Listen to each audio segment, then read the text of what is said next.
నమస్తే. ICC champions trophy 2025 విషయంలో ఒక అప్డేటెడ్ న్యూస్ వీడియో అప్లోడ్ చేస్తున్నాను.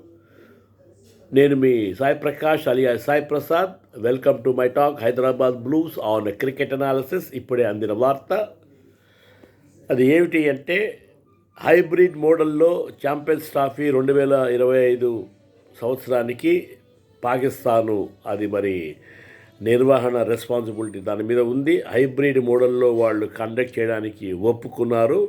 అయితే కొన్ని ఆంక్షలు కూడా ఐసీసీ మీద పాకిస్తాన్ క్రికెట్ బోర్డు మరి ఉంచిందండి. అలాగే 2030 వరకు కూడా ఇదే మోడల్ కొనసాగాలి. అంటే వాళ్ళు కూడా భారతదేశానికి రారన్నమాట. ఎటువంటి మ్యాచ్లు ఉన్నా కానీ వాళ్ళు కూడా భారతదేశానికి ఐసీసీ ఛాంపియన్స్ విషయంలో వాళ్ళు కూడా విజిట్ చేయరు భారతదేశానికి అన్నట్టుగా వాళ్ళు చెప్తున్నారు. అది ఎలాగో మనం పిలవము, వాళ్ళు రారు అన్న సంగతి వాళ్ళు మర్చిపోతున్నట్టున్నారు. మనం వెళ్ళినప్పుడు వాళ్ళని ఎలా ఆహ్వానిస్తాము మన దేశానికి అనే పాయింట్ మర్చిపోయి వాళ్ళు మాట్లాడుతున్నారు. ఏది ఏమైనా హైబ్రిడ్ మోడల్లో కనుక అది కండక్ట్ చేసినట్టయితే మూడవ దేశంలో వాళ్ళు ఈ మ్యాచ్లు నిర్వహించాల్సి వస్తుంది. అందుకని ఫైనాన్షియల్గా వాళ్ళకి మరి ఏమైనా ప్రాబ్లమ్స్ ఉన్నాయో మనకు తెలియదు. అయితే ఫైనాన్షియల్గా వాళ్ళు ఏదో కొన్ని కండిషన్స్ పెట్టినట్టుగా తెలిసింది. ఇంకొక విషయం ఏంటంటే, ఒకవేళ ఫైనల్స్ మాత్రము లాహోర్లోనే కండక్ట్ చేయాలి అన్నట్టుగా కండిషన్ పెట్టారు. ఏ విధమైన మ్యాచ్కి కూడా మనం భారతదేశం లాహోర్కి కానీ పాకిస్తాన్కి కానీ వెళ్ళదు. కాబట్టి మరి లాహోర్లో ఒకవేళ ఈ టోర్నమెంట్లో ఛాంపియన్స్ ట్రోఫీ 2025లో భారతదేశం కనుక ఫైనల్స్కి వస్తే లాహోర్కి వెళ్ళవలసి వస్తుంది.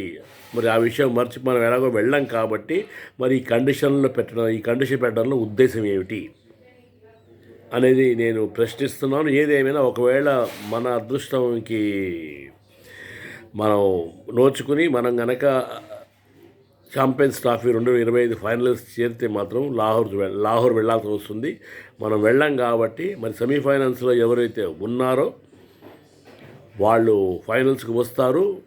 క్వార్టర్ ఫైనల్స్లో ఉన్నవాళ్ళు మరి సెమీఫైనల్స్కి రావచ్చు. వాళ్ళిద్దరి మధ్యలో మ్యాచ్ అవ్వచ్చు. ఆ విధంగా పాకిస్తాన్కి కూడా ఐసీసీ ఛాంపియన్స్ ట్రోఫీ 2025 గెలవడానికి అవకాశాలు ఎక్కువ ఉంటాయి. In the absence of India not visiting Lahore for the finals if at all the reach finals అనమాట. సో ఇవన్నీ కొంచెం ప్లాన్ ప్రకారం చేస్తారు. ఏదేమైనా కానీ భారతదేశానికి పాకిస్తాన్కి ఉన్న ప్రాబ్లం మాత్రము ఇప్పట్లో అది తీరదు.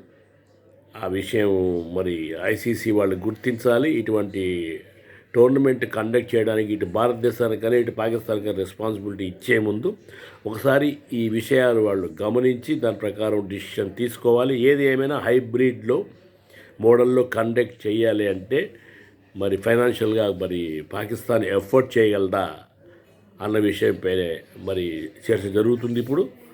అందుకే మరి ఐసీసీకి పాకిస్తాన్ ఏదో కండిషన్స్ పెట్టిందని నేను భావిస్తూ ఇది ఒక వార్త. ICC champions trophy 2025 Pakistan hybrid మోడల్లో కండక్ట్ చేయడానికి ఒప్పుకుంది. అయితే ఇటు సౌదీ అరేబియా కానీ లేకపోతే వేరే కంట్రీలో ఈ పార్టిసిపేషన్ దేశాలు కాకుండా వేరే మూడవ దేశంలో ఈ టోర్నమెంట్ ఆడతారు.